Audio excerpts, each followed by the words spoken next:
Je m'appelle Maxime Morand et j'ai obtenu mon bachelor à la Haute École d'ingénierie et d'architecture de Fribourg en 2022.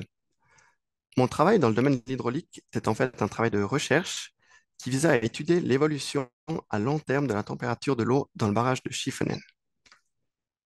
J'ai tout d'abord recueilli, trié et analysé les données de différentes sources, telles que Météo Suisse, celle de l'exploitant du barrage de Schiffenen, à savoir le groupe E. La HEIFR a effectué une campagne de mesures au printemps 2022. Et en comparant ces mesures avec celles récoltées à l'intérieur du barrage par le groupe E, il était possible de les valider et de les calibrer.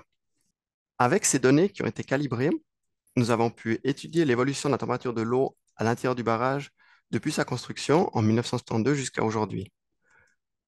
En comparant les données de cette évolution de la température de l'eau avec celle de l'air, nous sommes arrivés à la conclusion que la température de l'eau a tendance à augmenter de manière plus importante que celle de l'air, de l'ordre de 9 à 15% selon les études. Et finalement, le but de ce travail était d'estimer l'évolution de la température de l'eau dans le futur. Et pour ça, nous avons utilisé des scénarios climatiques qui estiment l'augmentation de la température de l'air pour différents scénarios à différents horizons.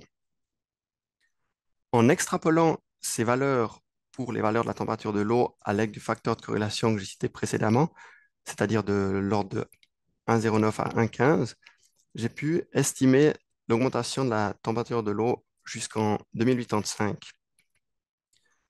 Pour citer un chiffre, cette augmentation est de l'ordre de 5 à 6 degrés dans le cas du scénario le plus pessimiste.